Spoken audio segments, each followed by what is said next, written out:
I'm very much in favor of liberal eugenics. I think that is probably the only way of doing it. Because having the government determine what traits that people have, that's very dangerous. On the other hand, preventing parents from selecting traits, well, that's not problematic of actually doing. And it would put a lot of limitations on the living. And actually, I think a lot of parents actually do want the best for the children. So the problem is, of course, to figure out what should be not allowed and what should perhaps even be mandatory. And there are various ethical principles you can use. You can have the principle of procreative beneficence, as Professor Sandberg calls it, which says that you have a kind of moral obligation to have the best possible children you can have. And that's not very different from what any parent actually wants. They want to give the best to the kids, although most of the time it's about the most educational toys or the most love at home. But you can also think about the potential to live an open life. Because a lot of the critics of liberal eugenics feel that, oh, if you get genetically modified, your future is getting limited by your parents. I think that's wrong, because there are a lot of enhancements that actually don't limit your future. If I am smart, that means that I have more options rather than being stupid. So I'm not being limited if my parents select for higher intelligence. I might be limited if they give me green skin and wings. At that point, my ability to become certain professions is going to be very limited.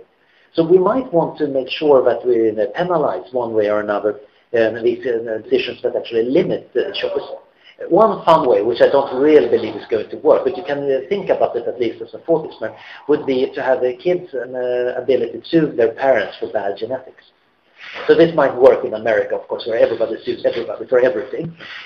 So that would, of course, mean that potentially if you do any modification, you might end up sued for billions from your kids if they're really ungrateful.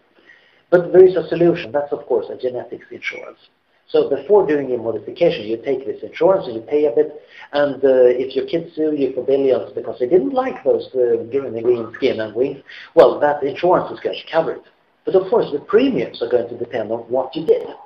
So the premiums for making your kids smarter is going to be very low. Very few people are going to sue their parents for making them smarter. But on the other hand, the premiums for green skin and wings are going to be pretty high, because that's something that is likely that people are going to be very upset about.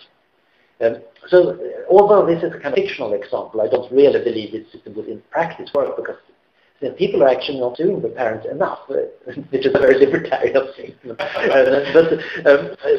So for very normal, emotional, social reasons, it wouldn't really work. But I think it can show that we can figure out to some degree what enhancements are more problematic. And most of the enhancements most parents would want are actually very unproblematic. And of course, the first generation, they might all be blonde and blue-eyed, which is going to be very, very boring, and being dark-skinned and brown-eyed is suddenly going to be wonderfully exotic, which is actually going to change the kind of relative value we put on appearance. So the next generation after that is going to be much more mixed.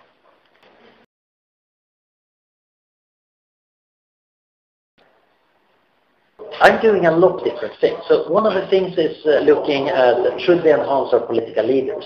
So the question is, political leaders quite often don't get enough sleep and they make very important decisions. So the question is, should we improve their intelligence? And would that actually help? And right now it looks like it actually is not as important as it would like. Yes, indeed, political leaders do sleep far too little and they make a lot of very stupid decisions. It's just that most political systems, that's actually handled by the system. So the real stupidities that we get from our government are not due to stupidities of individual human brains. It's actually a kind of collective stupidity. So that's much more important to fix. And this was a bit of a surprising conclusion to me, because I always love it when a conclusion, and that's why everybody should take this enhancement bill. But actually it might be that no, that's why we need to figure out a better way of running government. Another problem I'm looking at is the question, what's the smallest group of human survivors that could restart humanity? So this is part of our work on global catastrophic risk. Suppose something almost wipes out humanity, but not everybody. How many people are needed to repopulate the planet? And it turns out that in ecology we have a lot of very good models of population close to extinction called minimum population analysis. And none has apparently done this for humans. I'm running some ecological simulations, so essentially of humans on the different assumptions, trying to figure out what would be needed. So if we want, for example, to protect against disaster by having people live in some refuges in remote places, we need to figure out, does it have to be a very large place, which is going to be very expensive, or can it be small? Does it matter if it's a lot of different small refuges, or do we actually want to keep a sufficiently big population together?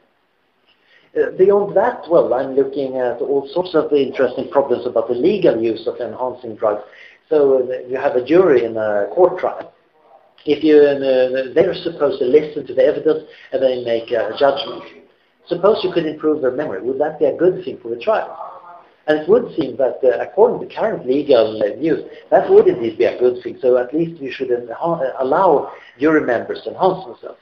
But it might be a problem if some of them get enhanced and not others. Will that bias the jury?